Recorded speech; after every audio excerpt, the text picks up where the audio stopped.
This is a 96 Honda Civic. It has the D16y7 motor in it. That's a 1.6 liter single overhead cam. It is not a VTEC.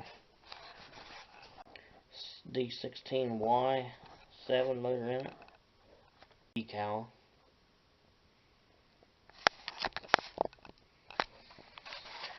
Complaint was it's smelling like antifreeze cooking after it's ran and shut off. And I noticed getting greasy on the transmission bell housing.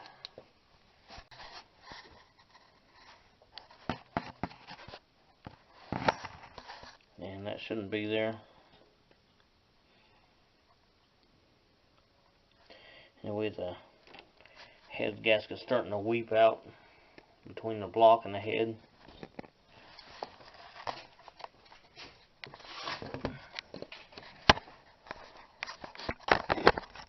It's not a hose, so. This is actually a 2000 engine, and the 96 distributors put into it.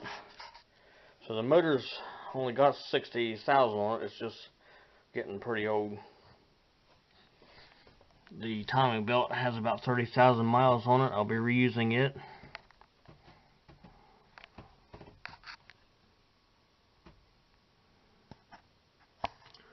But the thermostat housing's been wicking a little bit antifreeze there in the dark spot, and maybe a little bit around that hose, but this belt housing wasn't wet a year ago, and it's just progressively getting wetter.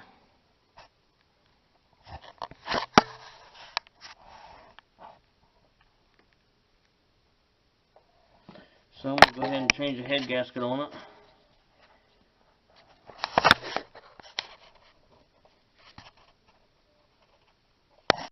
So they don't have a breakdown. And the first thing they do is pop the drain plug on the bottom radiator and get the antifreeze out of it. This is an aftermarket radiator, so it does have a drain plug on the bottom. I suppose you can take the little radiator hose off if you're inclined to.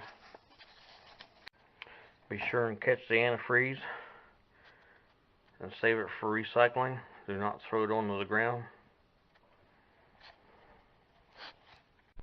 The vehicle has set, and it's overnight cold, or at least room temperature. This head isn't to be removed. The temperature is above 100 degrees. So just make sure that the block and the head are the same temperature, below 100 degrees, before removing it. And since it's set overnight, any oil on the head should have drained back and should be relatively dry up there. I purchased a generic head gasket set. Should be adequate to do this job. It came with the valve cover seals, a new metal exhaust gasket, a new multi-layered metal head gasket, and at least the intake gasket I'll probably be using, and a new valve cover gasket, and metal sealing rings for the lower manifold if I would happen to take it apart, and a new cam seal, and some seals for the spark plug holes and the valve cover. And it came with a set of head bolts. Now it's not necessary to replace the head bolts on this engine, but just in case I run into trouble, I'll have them, and I'll probably just go ahead and change them anyway.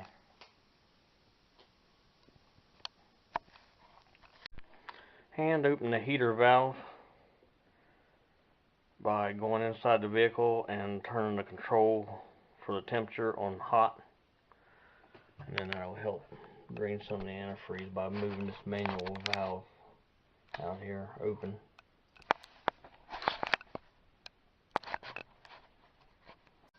I'm going to go ahead and pop this air pipe up out of there. Take the top off the air cleaner.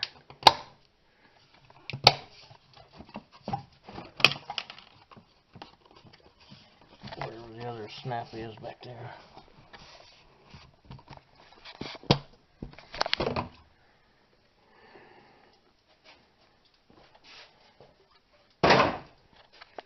And got some, looks like some animal life trying to move in. Check that air pipe.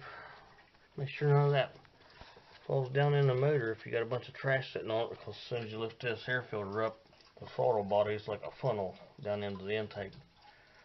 So I'm going to clean that mess off of there and get the air filter off of it. Feel free to disconnect the upper radiator hose from the water outlet. Try not to spring it. And I'm going to go ahead and unplug this O2 sensor in the front and unthread it out of the manifold, because I'm going to need that clearance where it's up against the fan shroud. And unplug this coolant temperature sensor and the gauge sensor. There's two of them underneath of there.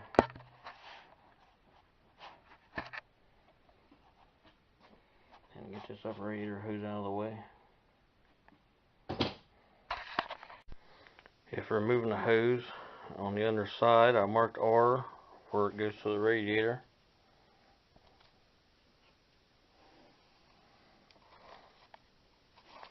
All this gristle should be cleaned off too before this is reinstalled. I took a 12mm and broke these two heat shield bolts loose. They may or may not break off. They seem to be doing their thing, so about all you can ask for. Now I'm going to feed this heat shield up this O2 sensor so I can get on to the sensor with a 7/8 wrench. You can use a regular O2 socket now if you want. I'm just going to use a open-end wrench and break it loose with 7/8. Heat shield should feed right on up the sensor. Oh, got a little crack in the manifold starting.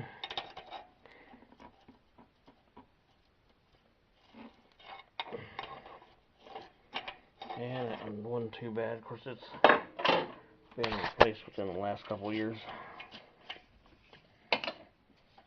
Go ahead and take that out.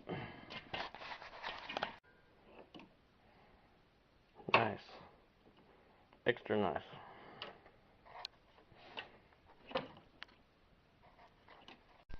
Feel free to unhook the negative battery terminal at any time.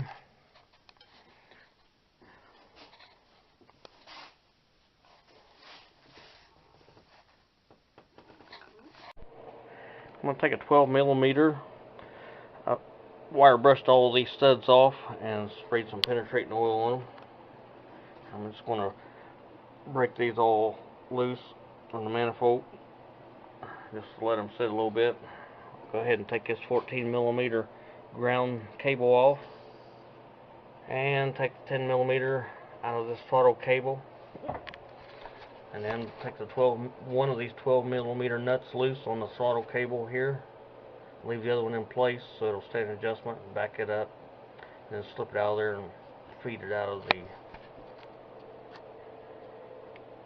throttle linkage. And I'll go ahead and unhook this PCV vent. Got all that stuff removed. I'm going to take a razor blade and make a mark from the distributor to the distributor mount base. Scratch a mark that I'll be able to line it back up with. And I'm going to take a 14mm and take that bracket loose from the engine that's supporting the catalytic converter.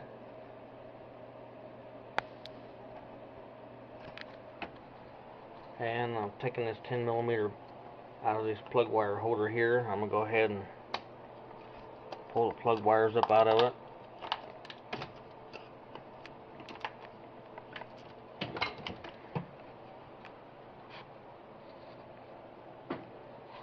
I'm going to go ahead and unplug the distributor. It has a little clip here, just lift up on it and slide it off the metal bracket.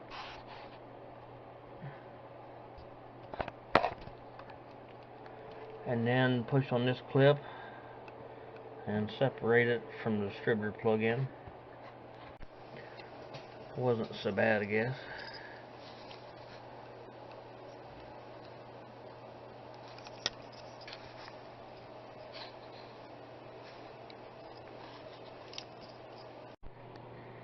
I've come down underneath and fold the exhaust pipe back, and there'll be a hanger about halfway, just past the oil pan, whatever hanger's on it, disconnect it.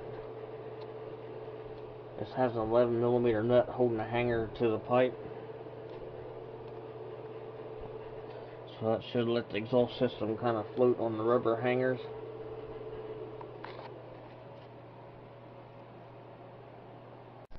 Now that the supports for the exhaust down pipes unhooked, I'm going to go ahead and finish taking the rest of the manifold nuts off the head.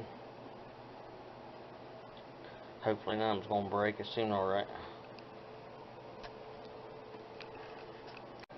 I took all the nuts off the manifold studs, none of them broke off, and I hung it with a bungee cord so it's not putting a load on the rest of the exhaust system, but down out of the way from the head studs.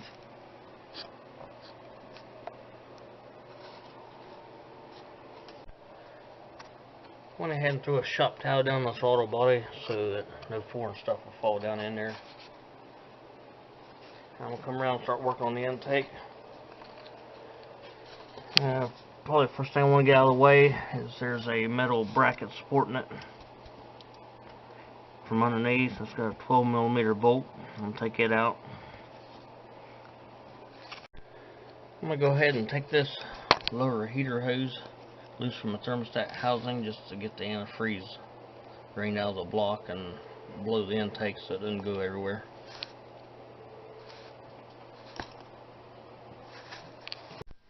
I'm going to take a pair of needle nose, adjustable pliers, whatever, and that lowest vacuum line on the intake is pretty short. I'm going to slip that clamp off and use the needle nose to pry the hose off the lower intake. The upper one's a purge valve vent.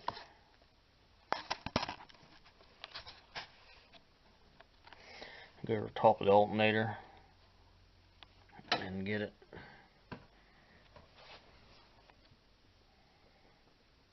I'm going to go ahead and take the 5/16 bolt out of this into this air cleaner support and release it.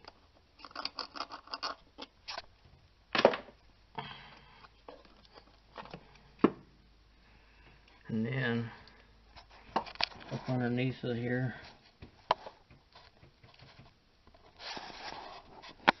is a clamp that has a 5/16 head on it. And I'm going to take it loose. This hose is ready to come off of it in the front vent hose, and make sure that the air temperature sensor is unplugged and any harness is hooked to it, and lift it off of there. I want to proceed to take the nuts off of the intake. There's 3. And there's one in the center on this side.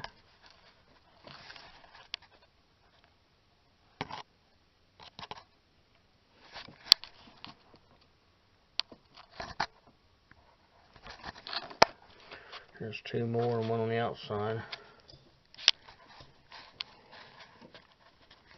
This can all be pretty much gotten with a wrench. I just stuck a wrench down in there. 12mm, and use a 13 for a backup.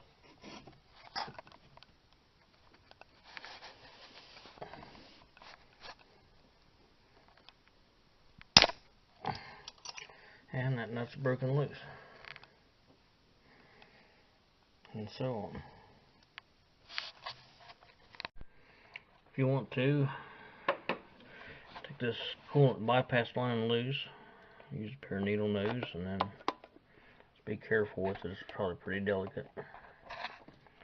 And just walk it on off. And it goes this crossover pipe. It'll make getting to that center nut easier to get it out of there without dropping it, and to put it back on.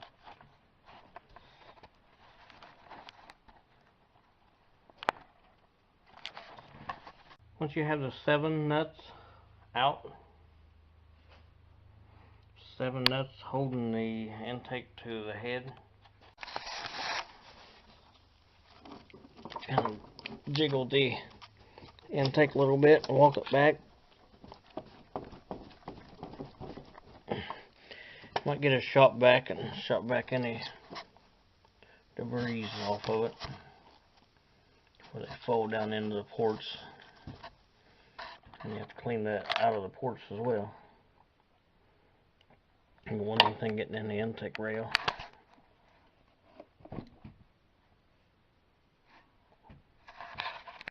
Make sure you've got the vacuum line, that very bottom one that goes to this canister on the back of the motor. Make sure you've got it disconnected, because where it hooks on the canister is a plastic nipple, and you don't want to break that. It's got a plastic nipple on it right there, a rubber grommet. But it's back far enough for the head to clear to get it up out of there. And that's what I'm shooting for.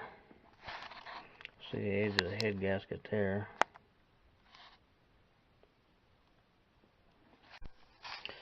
Now that all the frivolous details out of the way, to work on the more complicated areas,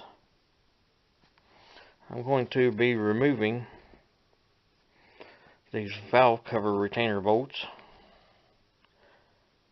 There's 5 of them, 1, 2, 3, 4, 5, and removing the valve pan cover.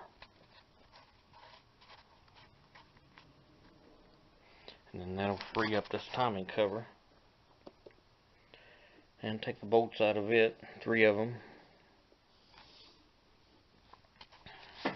and slip it off. Mouse over the video and hit the circle I to continue to part 2 of the video.